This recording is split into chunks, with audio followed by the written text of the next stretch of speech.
TNPSC மற்றும் TRP போட்டித் தேர்வு மாணவர்கள் அனைவருக்கும் மனமார்ந்த வாழ்த்துக்களும் பாராட்டுகளும்.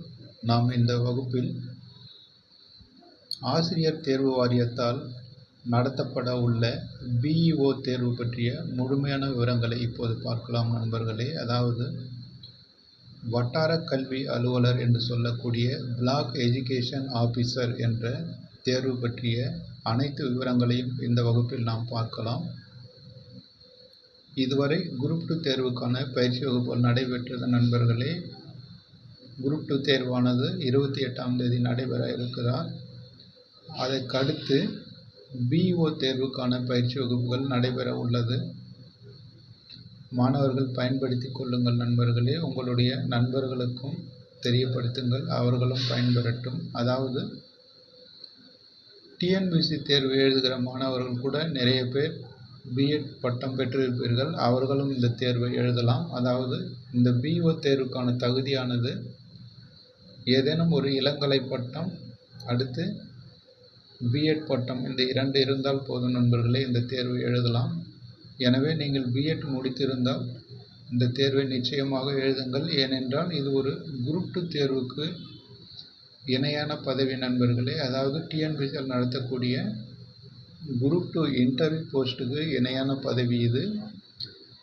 முதல் மாத சம்பளமே உங்களுக்கு 60,000க்கு மேல் கிடைக்கும் நண்பர்களே. எனவே இதை கடினமாக பயிற்சி செய்து வெற்றி பெறுங்கள்.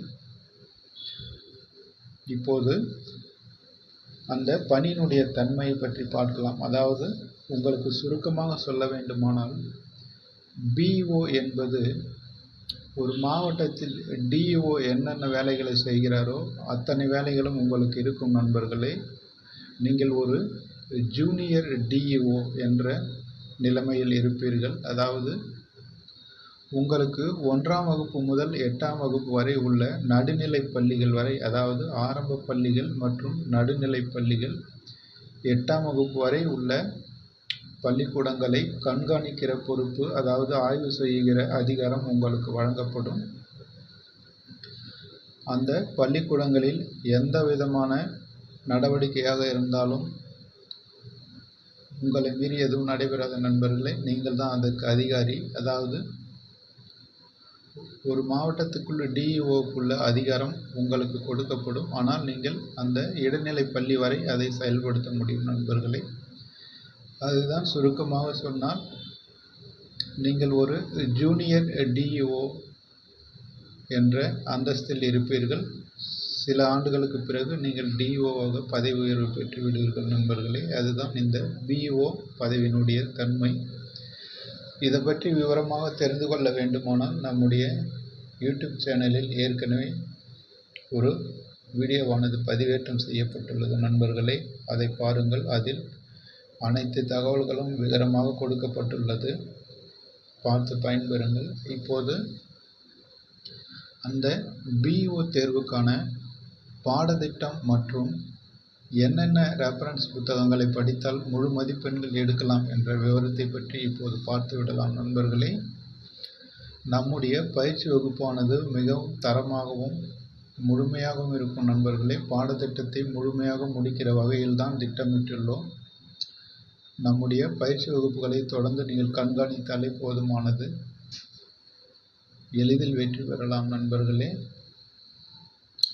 இப்போது பிஇஓ தேர்வுக்கான பாடத்திட்டத்தை பற்றி பார்க்கலாம். அதாவது இந்த தேர்வானது டிஆர்பி என்று சொல்லக்கூடிய ஆசிரியர் தேர்வு வாரியத்தால் நடத்தப்படுகிறது நண்பர்களே. இது மொத்தம் 150 கேள்விகள் கொண்டதாக இருக்கும். இந்த வினாத்தாளானது ஒரு கேள்விக்கு ஒரு மதிப்பெண் வீதம், மொத்த மதிப்பெண்கள் 150 நிர்ணயித்திருக்கிறார்கள். அதாவது அதற்கு முன்பாக விருப்ப பாடத்தை கொண்டு தேர்வு நடைபெற்றது. 2019க்கு பிறகு டிஎன்பிஎஸ்சி தேர்வை போல ஜெனரல் ஸ்டடீஸை கொண்டு வந்துட்டார்கள் நண்பர்களே. அதாவது கோர் சப்ஜெக்ட் என்று மாற்றி இருக்கிறார்கள்.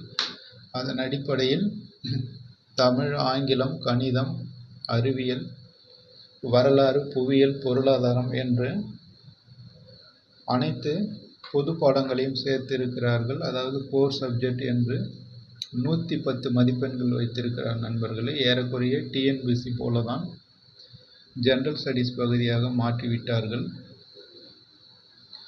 அதற்கடுத்து பொது அறிவு பகுதி என்ற ஒரு 10 மதிப்பெண்களை நிர்ணயித்திருக்கிறார்கள். அதுபோக கல்வி உளவியல் என்று சொல்லி ஒரு 30 மதிப்பெண்கள் நிர்ணயித்திருக்கிறார்கள் நண்பர்களே. ஆக மொத்தம் 150 மதிப்பெண்களுக்கு இந்த தேர்வானது நடைபெறும்.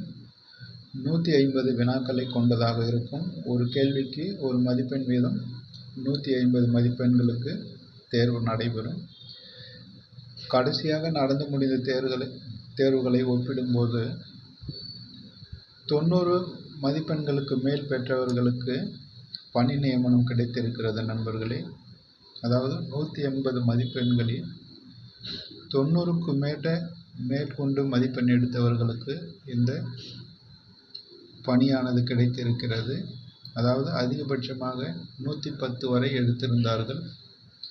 இப்பொழுது போட்டி கொஞ்சம் கடுமையாக இருக்கிற சூழ்நிலையால் நீங்கள் ஒரு 120 மதிப்பெண்களை எடுப்பதற்கு முயற்சி செய்யுங்கள் நண்பர்களே. அதாவது 150 மதிப்பெண்களில் ஒரு 120 மதிப்பெண்களுக்கு மேல் எடுத்துவிட்டால் நீங்கள் கட்டாயமாக உங்களுக்கு இந்த வேலை கிடைத்துவிடும் நண்பர்களே.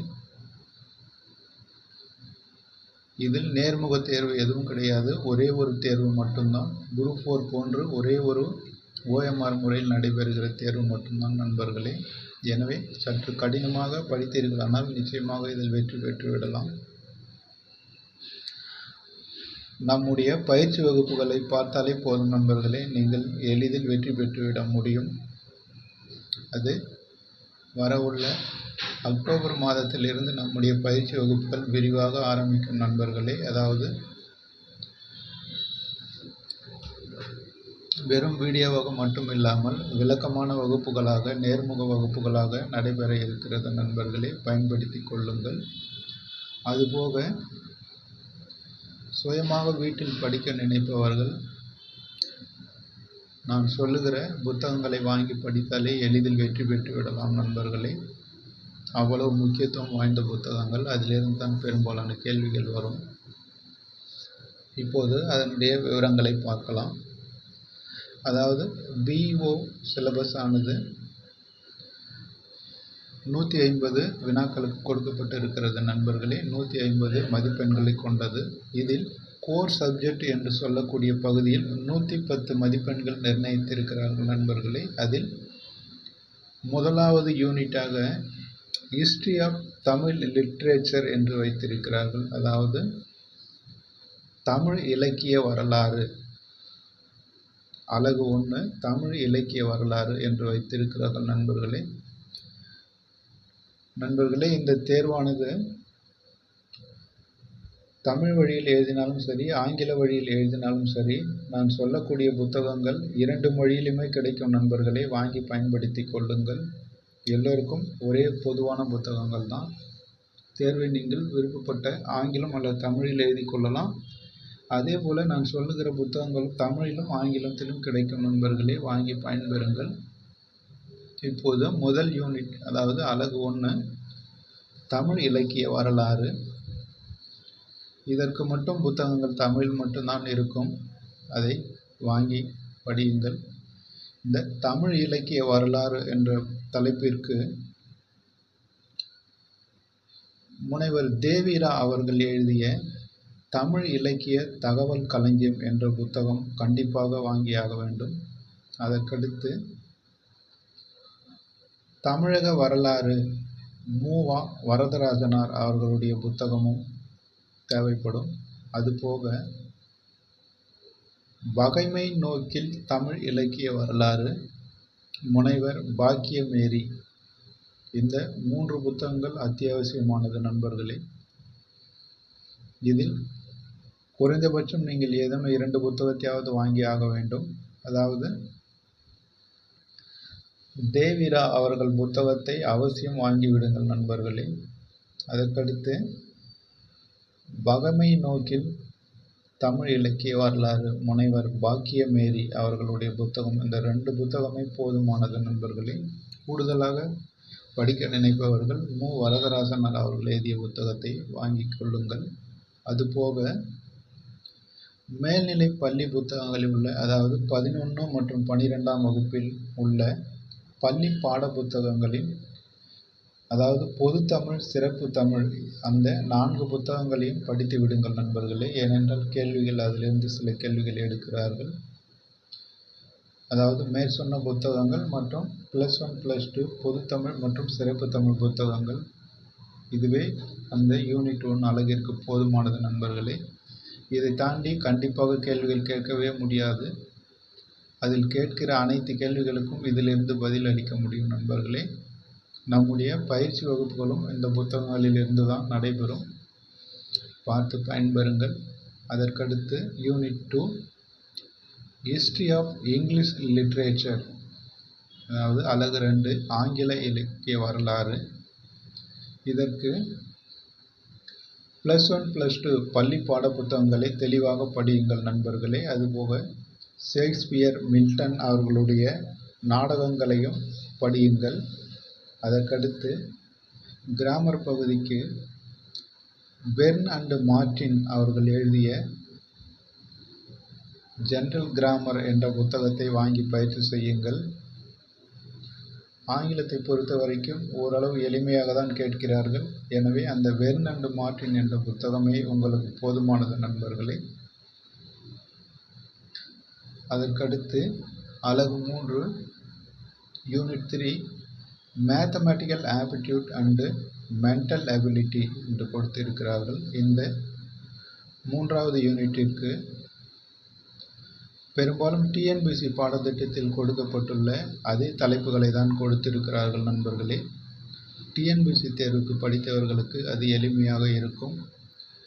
அப்படி டிஎன்பிஎஸ்சி தேர்வை படிக்காதவர்கள் ஒன்றும் கவலைப்பட தேவையில்லை. நம்முடைய அகாடமியில் அந்த கணிதத்துக்கான முழுமையான விளக்கமான வகுப்புகள் நடைபெற உள்ளது நண்பர்களே. அதாவது பிஇஓ தேர்வு கொடுக்கப்பட்டுள்ள கணிதத்துக்கான பயிற்சி வகுப்புகள் முழுமையாக நடைபெற உள்ளது. அவை விளக்கமாக உங்களுக்கு எளிதில் புரியும்படி இருக்கும் நண்பர்களே. அதை பார்த்து பயன்பெறுங்கள். சுயமாக படிக்க வேண்டும் என்று நினைப்பவர்கள், அதாவது பள்ளி பாடப்புத்தகத்தில் கொடுக்கப்பட்டுள்ள, அதாவது முக்கியமாக 8, 9, 10 வகுப்பில் கொடுக்கப்பட்டுள்ள கணித பாடப்புத்தகத்தில் உள்ள தலைப்புகளை பயிற்சி செய்து பாருங்கள்.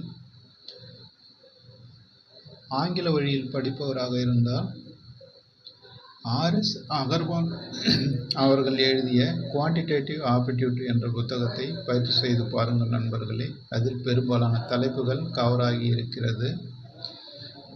பள்ளி புத்தகம் மற்றும் இந்த RS அகர்வால் புத்தகத்தை பயிற்சி செய்து பாருங்கள். அது உங்களுக்கு உபயோகமாக இருக்கும். கணிதத்தை பற்றி கவலைப்பட தேவையில்லை நண்பர்களே. நம்முடைய பயிற்சி வகுப்பில் தொடர்ந்து நடைபெறும் அனைத்து தலைப்புகளும் உங்களுக்கு நடத்தி முடிக்கப்படும் நண்பர்களே. அதற்கடுத்து யூனிட் 4 ஜெனரல் சயின்ஸ், இந்த பொது அறிவியல் என்ற பகுதிக்கு 11 மற்றும் 12ஆம் வகுப்பில் உள்ள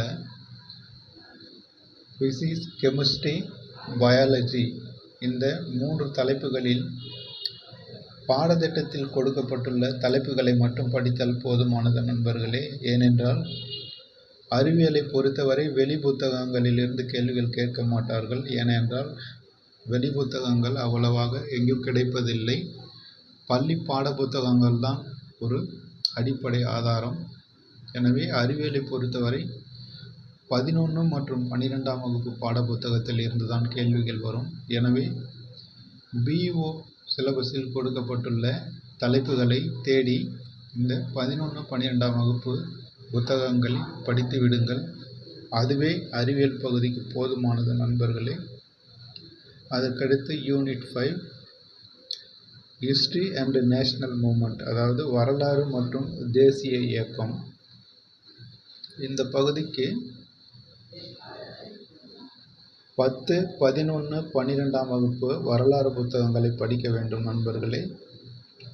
அதுபோக பேராசிரியர் கா. வெங்கடேசன் அவர்கள் எழுதிய இந்திய விடுதலை போராட்ட வரலாறு மற்றும் இந்திய தேசிய இயக்கம் என்ற புத்தகத்தை வாங்கி படிக்க வேண்டும். அப்படி வாங்க இயலாதவர்கள் எதுவும் கவலைப்பட தேவையில்லை. நம்முடைய பயிற்சி வகுப்பானது அந்த மேற்கண்ட புத்தகங்கள் இருந்து தான் நடைபெறும். அதை பார்த்து பயன்பெறுங்கள். நீங்கள் எளிதில் வெற்றி பெறலாம். அப்படி இல்லை என்றால் இந்த புத்தகங்கள் அனைத்தும் நம்முடைய டெலகிராம் சேனலிலும் பதிவேற்றம் செய்யப்பட்டுள்ளது நண்பர்களே. டெலகிராம் சேனலுடைய லிங்க் ஆனது வீடியோவில் PDF டிஸ்கிரிப்ஷன் கொடுக்கிறேன். அதில் இணைந்து கொள்ளுங்கள். அதில் மேற் சொன்ன அனைத்து புத்தகங்களும் ஏற்கனவே பதிவேற்றம் செய்யப்பட்டு இருக்கிறது நண்பர்களே. அதை பார்த்து நீங்கள் படிக்கலாம். அப்படி இல்லை என்றாலும் நம்முடைய பயிற்சி வகுப்பில் அந்த அனைத்து புத்தகங்களையும் அடிப்படையாக கொண்டு தான் நடைபெறும். நீங்கள் கவலைப்பட தேவையில்லை. அடுத்து கான்ஸ்டியூஷன் ஆஃப் இந்தியா, அதாவது இந்திய அரசியலமைப்பு. இதற்கு பிரகதீஷ் பப்ளிகேஷனில் வெளியிடப்பட்டுள்ள இந்திய அரசியலமைப்பு புத்தகம் போதுமானது நண்பர்களே. அதாவது இந்திய அரசியலமைப்பு என்ற தலைப்புக்கு பிரகதீஷ் பப்ளிகேஷன் வெளிவந்துள்ள இந்திய அரசியலமைப்பு என்ற புத்தகம் போதுமானது. அதுபோக +1 +2 அரசியல் அறிவியல் என்ற புத்தகத்தையும் ஒரு முறை படித்து விடுங்கள். இதுவே யூனிட் 5க்கு போதுமானது நண்பர்களே. அடுத்து unit 6 physical geography and economy, அதாவது புவியியல் மற்றும் பொருளாதாரம். புவியியல் பகுதிக்கு பள்ளி பாட புத்தகங்களே போதுமானது நண்பர்களே. இதிலே எக்கச்சக்கமான தகவல்கள் கொடுத்திருக்கிறார்கள். கேள்விகளும் அதிலிருந்து தான் கேட்கிறார்கள். அதாவது 6ஆம் வகுப்பிலிருந்து 12ஆம் வகுப்பு வரை உள்ள புவியியல் புத்தகமே போதுமானது. அதுபோக வெளி புத்தகம் படிக்க நினைப்பவர்கள் பேராசிரியர் மஜித் ஹுசைன் அவர்கள் எழுதிய ஜியாகிரபி ஆஃப் இந்தியா என்ற புத்தகம் போதுமானது நண்பர்களே. எந்த தேர்வாக இருந்தாலும் அந்த புத்தகங்களில் இருந்து தான் கேள்விகள் வருகிறது. எனவே அது சற்று பெரிய புத்தகமாக இருக்கும். ஆங்கில வழியில் மட்டுமே அது கிடைக்கும் நண்பர்களே. தமிழ் வழியில் கிடைப்பதில்லை. அதனால் தமிழ் வழியில் படிக்க நினைப்பவர்கள் பள்ளி பாட புத்தகமே, அதாவது புவியியல் பகுதிக்கு பள்ளி பாட புத்தகமே போதுமானது நண்பர்களே.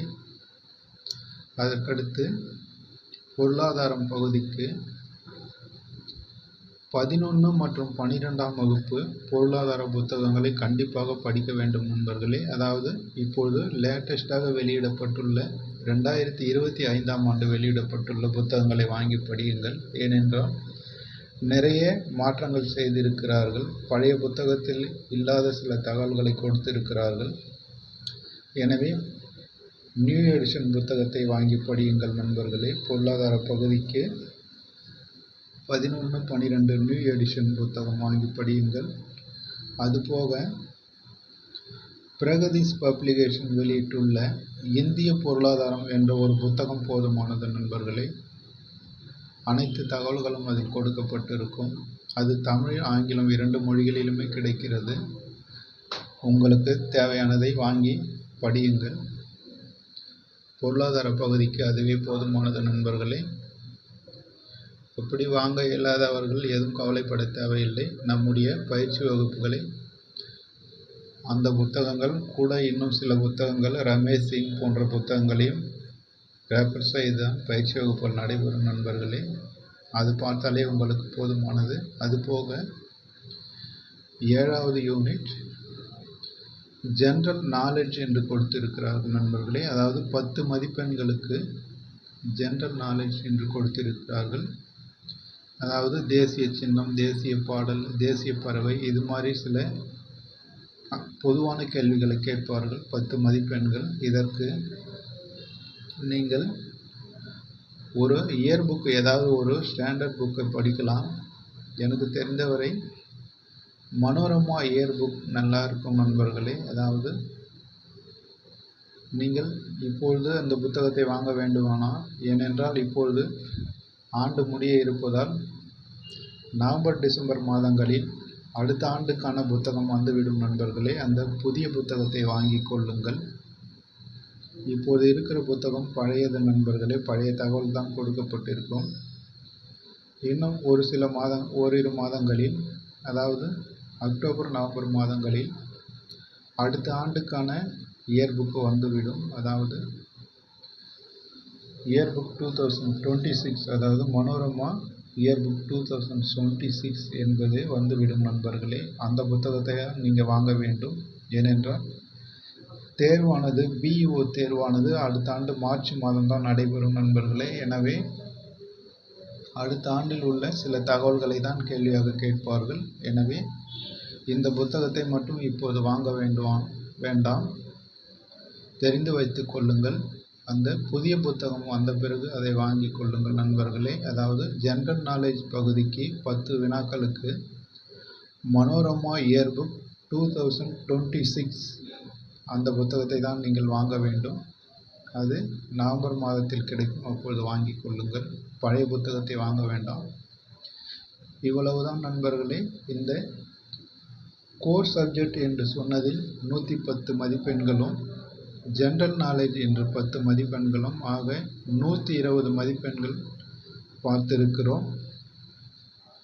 எந்தெந்த புத்தகங்கள் படிக்க வேண்டும் என்று பார்த்திருக்கிறோம் நண்பர்களே. இதை நீங்கள் படித்தீரானாலும் நிச்சயமாக வெற்றி பெறுவீர்கள் என்பதை, உங்களுடைய வெற்றியை யாராலும் தடுக்க முடியாது. புத்தகங்களை வாங்கி படிக்க இயலாதவர்கள், கிராமப்புறங்களில் உள்ள மாணவர்கள் ஏதும் கவலைப்பட தேவையில்லை. நம்முடைய பயிற்சி வகுப்பில் மேற்சொன்ன அனைத்து புத்தகங்களும், அதை தாண்டி இன்னும் சில ஆத்தருடைய புத்தகங்களும் பரிந்துரை செய்து நம்முடைய பயிற்சி வகுப்புகள் நடைபெறும் நண்பர்களே. நீங்கள் அதை பார்த்தாலே போதுமானது. அதற்கடுத்து பார்ட் 2 என்று கல்வி உளவியல் என்ற தலைப்பு வைத்திருக்கிறார் நண்பர்களே. அதாவது 30 மதிப்பெண்களுக்கு இந்த கல்வி உளவியல் பகுதியானது இருக்கிறது. Core subject 10, general knowledge 10, 120. இந்த சைக்காலஜி ஒரு 30 மதிப்பெண்கள், ஆக மொத்தம் 150 மதிப்பெண்கள் கொடுத்திருக்கிறார்கள் நண்பர்களே. இதற்கு என்னென்ன புத்தகங்கள் படிக்கலாம் என்பதை பார்க்கலாம். சைக்காலஜி பொறுத்தவரை இதுவரை கேட்ட கேள்விகள் 2 புத்தகங்கள் இருந்துதான் வருகிறது நண்பர்களே. ஒன்று, பிஎட் பட்டப்படிப்பிற்கு உள்ள நாகராஜன் அவர்கள் எழுதிய கல்வி உளவியல் என்ற புத்தகம். அதற்கடுத்து எஸ்கே மங்கள் அவர்கள் எழுதிய அட்வான்ஸ்டு எஜுகேஷனல் சைக்காலஜி என்ற புத்தகம் நண்பர்களே. இந்த 2 புத்தகங்கள் போதுமானது. இதுவரை நடைபெற்ற டிஆர்பி தேர்வுகளில் இந்த புத்தகங்கள் இருந்துதான் கேள்விகள் வந்திருக்கிறது. எனவே நிறைய புத்தகங்களை படித்து நேரத்தை வீணடிக்க வேண்டாம். தமிழ் வழியில் படிப்பவர்கள் இந்த நாகராஜன் அவர்கள் எழுதிய கல்வி உளவியல் புத்தகங்களை படியுங்கள், அதுவே போதுமானது. ஆங்கில வழியில் படிக்க நினைப்பவர்கள், அந்த புத்தகமே ஆங்கிலத்திலும் கிடைக்கிறது, அதையும் படியுங்கள். அப்படி இல்லை என்றால் எஸ்கே மங்கள் அவர்கள் எழுதிய அட்வான்ஸ்டு எஜுகேஷனல் சைக்காலஜி என்ற ஆங்கில வழி புத்தகத்தை வாங்கி படியுங்கள் நண்பர்களே. பெரும்பாலான கேள்விகள் அதிலிருந்து தான் நேரடியாக கேட்கிறார்கள். கல்வி உளவியலுக்கு இந்த 2 புத்தகங்களே போதும் நண்பர்களே, வேறு எதுவும் தேவையில்லை. இதில் கேட்கக்கூடிய 30 மதிப்பெண்களுக்கு நீங்கள் முழுமையாக மதிப்பெண் பெற்றுவிட முடியும். நிறைய பேர் இதை படிங்க அதை படிங்க என்று சொல்லுவார்கள். அந்த புத்தகத்தை எல்லாம் நீங்கள் வாங்க தேவையில்லை நண்பர்களே, அது நேரத்தை வீணடித்துவிடும். இந்த 2 புத்தகங்கள் கல்வி உளவியலுக்கு போதுமானது, முழு மதிப்பெண்கள் பெற முடியும் நண்பர்களே. நம்முடைய பயிற்சி வகுப்புகளும் இந்த புத்தகங்களை அடிப்படையாக கொண்டுதான் நடைபெற உள்ளது. அதை பார்த்து நீங்கள் பயன்பெறலாம். இதுவரை 150 கேள்விகளுக்கும் உள்ள விவரங்களை பார்த்திருக்கிறோம் நண்பர்களே. பிஇஓ தேர்வானது 150 கேள்விகளை கொண்டு நடத்தப்படும். இது ஒரு கேள்விக்கு 1 மதிப்பெண் வீதம் 150 மதிப்பெண்களை கொண்டது. மேற்சொன்னது போல தான் ஒரு 120 மதிப்பெண்கள் எடுத்து விட்டீர்களானால் உங்களுக்கு நிச்சயமாக வேலை கிடைத்துவிடும் நண்பர்களே. ஆனால் நீங்கள் சற்று கடினமாக படிக்க வேண்டியிருக்கும். குரூப் 2 தேர்வு முடிந்ததும் அதற்கான பயிற்சி வகுப்புகள் நடைபெறும் நண்பர்களே, அதை தவறாமல் பாருங்கள். முக்கியமாக நம்முடைய சேனலை சப்ஸ்கிரைப் செய்து கொள்ளுங்கள் நண்பர்களே. அப்போதுதான் நாங்கள் பதிவிடக்கூடிய அனைத்து வீடியோக்களும் உங்களை நேரடியாக வந்து சேரும். நீங்கள் எங்கும் தேட தேவையில்லை. எப்போது வேண்டுமானாலும் நீங்கள் அதை பார்த்து பயன்பெற முடியும். அதுபோக நம்முடைய டெலகிராம் சேனலிலும் இணைந்து கொள்ளுங்கள் நண்பர்களே. அதில்தான் PDF ஃபைல்கள் அனைத்தும் பதிவேற்றம் செய்யப்பட்டு இருக்கிறது. மேற்சொன்ன புத்தகங்கள் அனைத்தும் அதில் பதிவேற்றம் செய்யப்பட்டுள்ளது நண்பர்களே. இனிவரும் காலங்களில் வருகிற புத்தகங்கள் மற்றும் மாதிரி வினாக்கள் அனைத்தும் டெலகிராம் சேனலில் தான் பதிவேற்றம் செய்யப்படும். எனவே இந்த வீடியோனுடைய டிஸ்கிரிப்ஷன் நம்முடைய டெலகிராம் லிங்க் ஆனது கொடுக்கிறேன். அதில் இணைந்து கொள்ளுங்கள். உங்களுக்கு தேவையான அனைத்து மெட்டீரியல்களும் மாதிரி தேர்வுகளும் அதில் பதிவேற்றம் செய்யப்படும் நண்பர்களே. நீங்கள் எங்கிருந்து வேண்டுமானாலும் பயிற்சி செய்து பயன்பெறலாம். முக்கியமாக உங்களுடைய நண்பர்களுக்கும் தெரியப்படுத்துங்கள், அவர்களும் பயன்பெறட்டும். TNPSC தேர்வுக்கு படிப்பவர்கள் இந்த தேர்வு முடிந்தவுடன் B.Ed முடித்திருந்தால் BEO தேர்வுக்கும் படியுங்கள் நண்பர்களே. ஏனென்றால் இது குரூப் 2 தேர்வுக்கு இணையான ஒரு பதவி தான். நல்ல பதவி உயர்வு இருக்கும், கை நிறைய சம்பளம் கிடைக்கும் நண்பர்களே. மதிப்பு மரியாதை மிக்க பதவி. எனவே இந்த தேர்வை நழுவ விடாதீர்கள். நம்முடைய பயிற்சி வகுப்புகள் அடுத்த மாதத்திலிருந்து தொடர்ந்து நடைபெறும் நண்பர்களே. நம்முடைய சேனலோடு தொடர்ந்து இணைந்திருங்கள். அதற்கடுத்து டெட் தேர்வுக்கான பயிற்சி வகுப்புகளும் நடைபெறும். அதற்கான மாதிரி தேர்வுகளும் நடைபெற உள்ளது நண்பர்களே.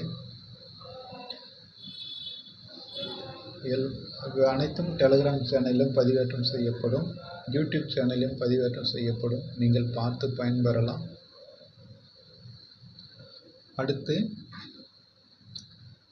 அடுத்தடுத்து வரும் வீடியோக்களில் இது சம்பந்தமான முக்கியமான தகவல்கள் மற்றும் விவரங்களை பார்க்கலாம் நண்பர்களே. நீங்கள் அனைவரும் போட்டித் தேர்வில் வெற்றி பெற்று அரசாங்க அதிகாரியாக வர வேண்டும் என்று மனமாற வாழ்த்துகிறேன் நண்பர்களே. நன்றி. அடுத்து வரும் வீடியோவில் சந்திக்கலாம்.